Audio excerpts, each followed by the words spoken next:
सब एक सी, आग अलग अलग नहीं है। तो सज्जनों, उस परमात्मा को एक गुरु महाराज कहते हैं सर्वरूपी हो कहते फिर अरूपी हो गए। सूक्ष्म तर मन बुद्धि हो से क्यों कहे जाते हैं? You cannot realize with your mind. You cannot realize with your intellect. बुद्धि परे चिंतन से न्यारा, अगम अनाम कहाई। रह में ही गुरु सेवा लीना, तब ही होई रसाई। जो गुरु की सेवा यानी गुरु की आज्ञा, सेवा का मतलब गुरु महाराज सौ शरीर में नहीं है, उनकी सेवा कैसे करेंगे? आज्ञा समन सुसाहिब सेवा, उनकी आज्ञा ही उनकी सेवा है सज्जनों। और भक्ति का अर्थ भी अभी हमारे श्रद्धेय स्वामी बोधानंद जी महाराज कहते थे, सेवा, भक्ति का अर्थ ही सेवा है। सदगुरु महाराज कहते थे कि उस परमात्मा की क्या सेवा करेंगे। लोग वे एक उदाहरण दिया करते थे, लोग गंगा सेवन करते हैं तो गंगा माई का हाथ पैर दबाते हैं? नहीं, बस गंगा जी में जाकर स्नान करते हैं। गंगा जी को कोई आवश्यकता नहीं है आपकी, हम आपको आवश्यकता है। तो गंगा सेवन, उसी तरह से गुरु आज्ञा का सेवन, गुरु आज्ञा का पालन। तो सज्जनों, जो भक्ति हम आप करते हैं, पहले प्रारंभ में अपने भाव को बहुत पवित्र कर लीजिए। महाराष्ट्र में पंढरपुर नाम का एक स्थान है, पंढरपुर, बहुत भक्त लोग हुए वहां। आपने नाम सुना होगा जनाबाई का, और इसी तरह से सखू बाई का भी नाम आपने सुना होगा, करमेती बाई का नाम सुना होगा, वो तो वैसे राजस्थान में हुई। इसी तरह से मुक्ताबाई का नाम आपने सुना होगा। जब तक बाहर में व्यक्ति का भाव जागृत नहीं होता है तो भीतर फिर और ही शुष्क हो जाता है। हम लोगों ने देखा पूज्यपाद श्रीधर स्वामी जी महाराज, जो सदगुरु महाराज के बहुत बड़े सन्यासी शिष्य थे, गुरु महाराज की आज्ञा जब कभी होती थी तो वे ये नहीं देखते थे कि मैं गंजी पहना हूं, बनियान पहना हूं कि नहीं, कंधे पर तौलिया है कि नहीं, अंगवस्त्र है कि नहीं, खबर मिलती थी। वृद्ध अवस्था, जर्जर हो चुके थे। जैसे गुरु महाराज की आज्ञा कोई सुना देते थे, कहते थे, खबर देते थे कि गुरु महाराज की आज्ञा हुई, तो पूज्यपाद श्रीधर स्वामी जी महाराज उस अवस्था में दौड़े चले जाते थे। इतनी तेजी से जाते थे तो उनके एक सेवक थे स्वामी सच्चिदानंद बाबा। स्वामी सच्चिदानंद बाबा कहते थे कि आप कुछ पहन तो लीजिए, गुरु महाराज के पास बड़े बड़े लोग रहते हैं, आप ऐसे खुले देह जाएंगे? गंजी ऐसे देते थे, पकड़ाते थे तो कहते थे रहने दो, आज्ञा पालन करने में विलंब हो जाएगा। ऐसे भाव जागृत, इतना जागृत भाव था उनका। और वहां जाकर हंसते थे, हाथ जोड़े रहते थे, प्रणाम करके हाथ जोड़े रहते थे। सदगुरु महाराज उनको करुणा की दृष्टि से निहारते थे, शिष्य कैसा है, मेरी आज्ञा का पालन करता है। अभी भी वृद्ध अवस्था में भी जब मेरी खबर जाती है ये दौड़ कर आते हैं। भाव।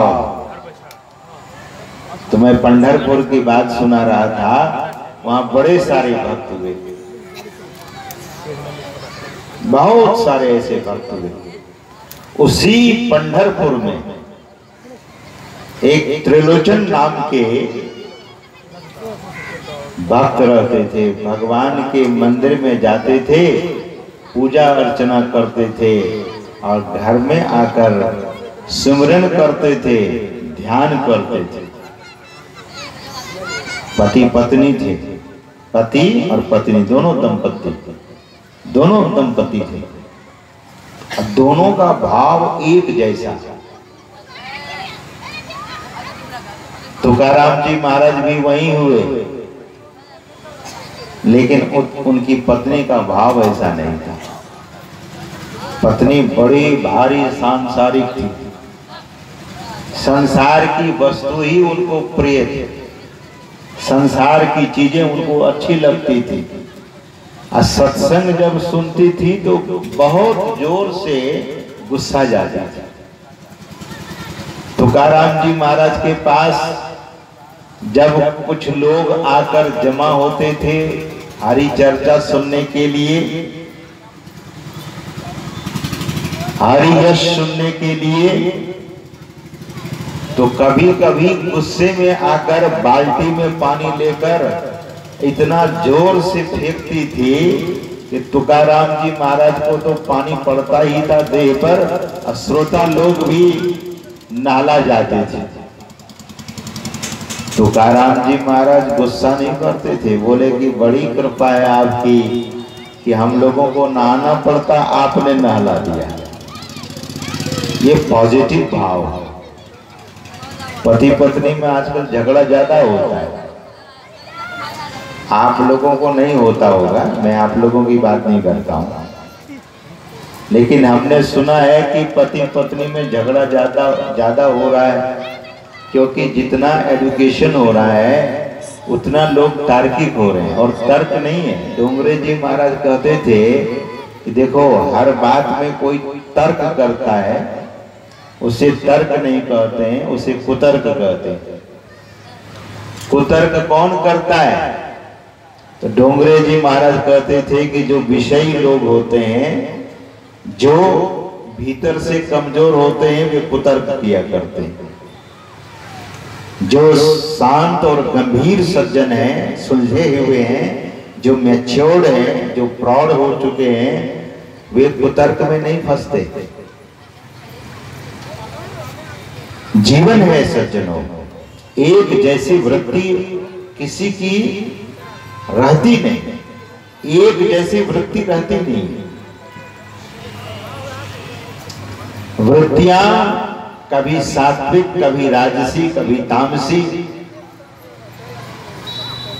पति जैसे ही बाहर से आता है और पत्नी हिसाब किताब लेने लगती है, तो स्वाभाविक ही टकराहट हो जाती है। यही होता है। पति आवे कहीं से तो उनको जल से सम्मान कीजिए, जल दीजिए, घर में जूस है जूस दीजिए, उनको हाथ पैर धोने दीजिए, शांत होने दीजिए, तब कुछ पूछिए। लेकिन आते ही न तो जल का गिलास होता है, न मीठी वाणी होती है। आते ही मैं इतनी बार फोन की, लेकिन आपका फोन एंगेज जा रहा था। कहाँ इतनी लंबी बात हो रही थी, बस झगड़ा वही जैसे हो, क्योंकि वे तो अभी तो वो आए हैं बेचारे। और ये जो सुविधा वैज्ञानिक और सरकार ने मुहैया कराया है, सुविधा तो मुहैया कराया है सरकार ने, लेकिन इसके साथ समस्या बहुत जबरदस्त है। हर व्यक्ति कंफ्यूज हो रहा है। फोन इसलिए कि सुविधा के लिए, लेकिन फोन एक ऐसी मशीन है, इस पर लोग बड़े झूठ बोलते हैं। रहेंगे कहीं, बोलेंगे कहीं। सज्जनों, बात को जो समझ लेते हैं, मैं फिर से निवेदन करता हूं कि व्यवहारिक सत्ता में अपने को अच्छी तरह से तंदुरुस्त कर लीजिए। सत्ता तीन ही है, कदाचित आपने सुना होगा। और पहली सत्ता व्यावहारिक सत्ता है, दूसरी सत्ता प्रतिभाषिक सत्ता है, तीसरी सत्ता पारमार्थिक सत्ता है। परमार्थ कैसे सिद्ध होगा? व्यावहारिक सत्ता को हम सिद्ध कर लेंगे तो प्रतिभाषिक सत्ता समझ में आ जाएगी। फोन सुविधा है, सुख नहीं है। आपका जो मोबाइल फोन है, दिस इज मीन्स ओनली, ये मात्र एक साधन है। आप कितना भी महंगा मोबाइल खरीद लीजिए, मुकेश अंबानी की जो पत्नी है नीता अंबानी, बहुत लोग नाम जानते ही हैं, उनके पास 400 करोड़ का फोन है। आपको बिलीव नहीं होगा, 400 करोड़ का फोन। अब क्या लगाया उसमें? सज्जनों, बात ही तो करती होगी, ईमेल और व्हाट्सएप ही तो करती होगी, यूट्यूब ही तो देखती होगी। उनके मोबाइल में अलग से कोई ज्यादा फैसिलिटी नहीं है, लेकिन कुछ चीजें ऐसी लगा दी गई है उसमें। नीता अंबानी 2.5 लाख की चाय पीती है, जापान से 1 कप चाय बन करके आता है उनके लिए। कोशिश में है कि मैं बूढ़ी नहीं हूं, लेकिन बुढ़ापे की ओर बेचारी जा रही है। बुढ़ापा रोकने के लिए कोई इलाज नहीं है, बुढ़ापा रुक जाए ऐसा संभव ही नहीं, लेकिन वो चाय पीती है।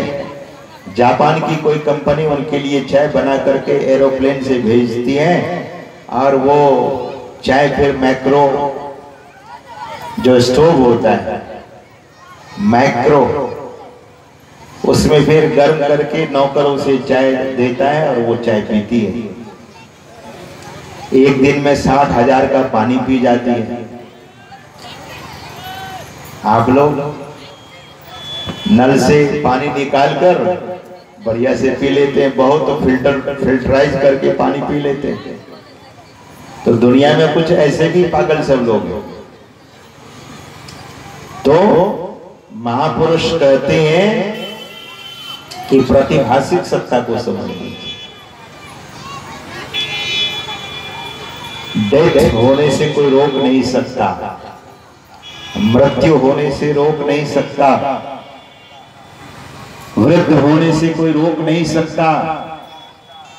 जिसने इस पूरी सृष्टि की रचना की वे भगवान श्री कृष्ण।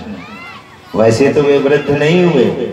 सदगुरु महाराज के प्रवचन में हमने पढ़ा, भगवान श्री कृष्ण इस धरती पर 120 वर्ष ही रहे। भगवान श्री राम इस धरती पर 11,000 वर्ष रहे। भगवान श्री राम तो 11,000 वर्ष रहे, लेकिन भगवान श्री कृष्ण 120 दिन रहे। भगवान श्री कृष्ण का न तो एक बाल पका, न एक दांत टूटा, और न चेहरे पर झुर्रियां आई। इसलिए कि द्वापर में जिस समय भगवान श्री कृष्ण का अवतार हुआ था, तो मनुष्य की आयु 1,000 वर्ष, 120 वर्ष हुए। तो स्वाभाविक बात थी। मैं यही निवेदन कर रहा था कि भगवान श्री कृष्ण या भगवान श्री राम जगत के नियंता हैं, पालनहार हैं, जगत के सृजनहार हैं। वे भी जगत में आने के बाद रहे नहीं, चले गए। तो संत महापुरुष कहते हैं कि आए हैं सो जाएंगे। इस पंक्ति को आपने सुना होगा सत्संग में बहुत बार। आए हैं सो जाएंगे, राजा रंक फकीर, राजा भी और रंक भी, फकीर भी, साधु महात्मा भी, लेकिन जाने में भेद होता है। क्या संत कबीर साहब कहते हैं कि एक सिंहासन चढ़ी चले, एक बंधे जंजीर। एक तो सिंहासन पर चढ़कर जाते हैं, और भारत में सज्जनों ऐसे ऐसे संत हुए जो साक्षात विमान को उतार लिया धरती पर। तुकाराम